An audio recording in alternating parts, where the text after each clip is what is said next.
Based on view counts and engagement rates, it seems as though my audience enjoys videos that I make where there are maps.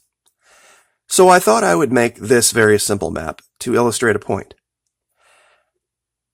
In this video, I would like to issue another apology to a certain portion of my audience, and also say a big thank you to Fox News for releasing a story so ridiculous that it gave me the opportunity to do some research and reveal something for the world in contrast. I use that term a lot, contrast, because you can't understand light if you don't know dark. You can't understand up if you don't know what down is. So just telling one side of the story never really gets the job done. The 5 countries that I have outlined here, Philippines, Kenya, South Africa, Brazil, and the United States of America all have something in common. They share a very unique distinction. But before I forget, let me do the apology.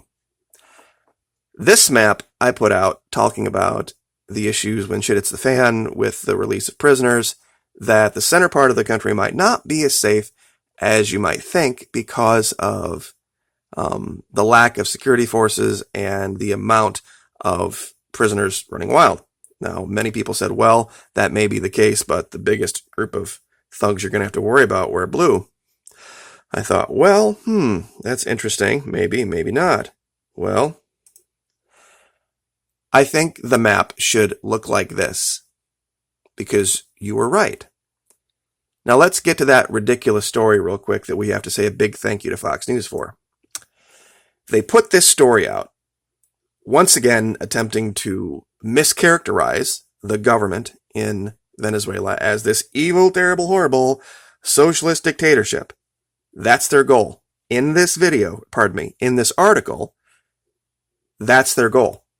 Because the very last sentence, you go through all the paragraphs and the pictures and the statistics and everything, they literally say it in the last sentence what the goal of this article is. Quote, if there's still any doubt about whether the Maduro regime is a dictatorship, FAES should prove that it is. Now, FAES is a special police force in Venezuela, special crimes unit, basically, for lack of any better description. They show this blurry picture of one of their pickup trucks with an individual in the back of it that looks like he may be deceased, he might not, and these 2 members of the police force. But let's look at their numbers real quick, and we're going to compare them to our numbers. Now remember, their evidence for living under a dictatorship is this.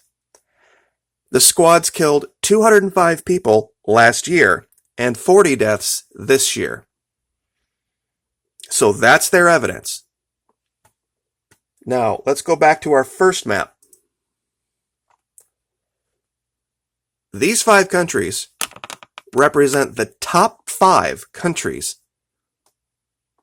for police killings of civilians. The number 1 country is, per 10 million people, the Philippines. Here's that chart, and I will link it. The number 2 country in the world, per 10 million people, for murders by police officers of civilians, Brazil. Number 3, South Africa. Number 4, Kenya. Number 5 in the world is the United States of America. That is our unique distinction. That is what we are known for. So, I do owe you an apology. You are absolutely right. In a shit hits the fan situation, with nobody watching and no power, more than likely, the states here listed in dark red will be the most dangerous, followed by those in, I guess, less red shades going up. It's an amazing amount of hubris and arrogance for our country to speak to any other country about police brutality, police killings. You really have to be joking.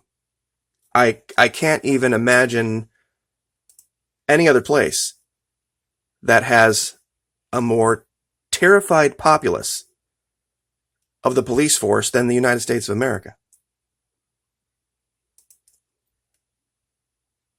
And statistics don't lie.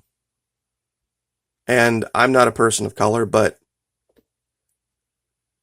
I don't think the 6 people on the left would have made it into a squad car alive had they looked anything remotely like the 6 people on the right. It's just, it is what it is. So I was absolutely wrong here, and I will admit it when I'm wrong. You are more than likely going to be in much more danger in these states than you would in those. And Fox News is leading the way, I guess, in research, letting us know what the definition of living under a dictator is. If those numbers in that article are evidence of evil, terrible, horrible dictatorship, what are we? We exceed them in literally every category. You think Caracas is bad? Clearly, whoever wrote that article has never visited Sao Paulo, never visited Brasilia, never visited Rio de Janeiro in Brazil. And what of the Philippines? One of the most inane things about this allegation that coming out of our government about dictatorship. Saudi Arabia has a king. That's the literal definition of a dictatorship. He rules because God says so. We are now going to be setting up our, is it second or third meeting with Kim Jong-un in North Korea. China has a leader for life, as do the vast majority of Middle Eastern countries. And if you think Russia has free and fair elections, they've had the same president for almost a quarter century. So I would really like to, and that doesn't even include the Philippines, Duterte. Have we made any overtures there to overthrow that government? They actually do harbor Muslim terrorists in the Philippines. That's not a secret. So are we going to overthrow them next? It's literally the most infuriating thing, and I guess that's the word I need to use.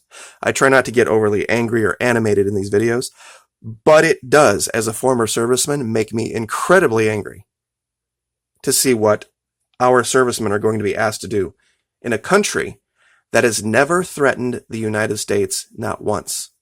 Iran? Yeah, they threatened us. Wanted to wipe us off the map, death to America, all that kind of stuff. And I do believe the leader of North Korea, backed up by China, has threatened to launch missiles at our west coast. So, regardless of any other information, that's all I need to know.